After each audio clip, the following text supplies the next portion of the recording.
Thorrur municipality ఎన్నికల్లో కాంగ్రెస్ కి 9, BRS కి 9 రావడంతో అక్కడ చైర్మన్ ఎన్నుకునేందుకు చిత్తూరు వేశారు. దాంతో తొర్రూరు మున్సిపాలిటీ చైర్మన్ పదవి కాస్త కాంగ్రెస్ కి పట్టం కట్టారు. దాంతో మాజీ మంత్రి ఎర్రబెల్లి దయాకర్ రావు తీవ్ర ఆవేదన వ్యక్తం చేశారు.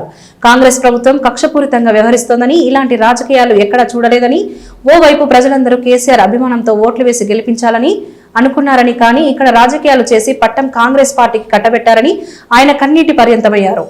ఇంత దౌర్జన్యంగా చేస్తాం నాకైతే బాధ ఉన్నది, నాకు ఏడుపు వస్తున్నది. అసలు రాజకీయాల్లో ఉండాలన్నా, రాజకీయాల నుంచి తప్పుకోవాలన్నా అనిపిస్తుంది. నాకైతే ఇంత గోస, ఇంత ప్రజాస్వామ్య విరుద్ధంగా చేస్తుంటే ప్రజలు పాపం సంతోషంగా ఉన్నారు. కార్యకర్తలు కూడా రాత్రింబోలు కష్టపడరండి. మా కార్యకర్తల కష్టం చూస్తే అయితే నాకు బాధ అనిపిస్తుంది. ప్రజలైతే కార్యకర్తలు 2 రోజుల బట్టి భోజనం లేకుండా 10,000 మంది కార్యకర్తలు వచ్చి రాత్రింబోలు కష్టపడ్డట్టు నా కోసం నేను ఏం చెప్పాలి, ఏంటైనా చెప్పాలి.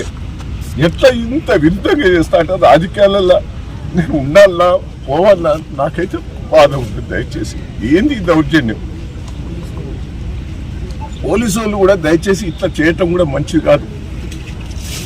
కేసీఆర్ని చూస్తే ఒక పక్క అభిమానం, దయాన్ని చూస్తే అభిమానం ప్రజలు, కానీ ఇంత అరాచకాలు చూస్తుంటే నాకైతే ఏమన్నా చెప్పండి. నా కార్యకర్తలకు ఏం జవాబు చెప్పుకోవాలి, కార్యకర్తలకు నేను ఏం జవాబు చెప్పాలి? పాపం తెగించి పనిచేసేది ఈ రోజులు.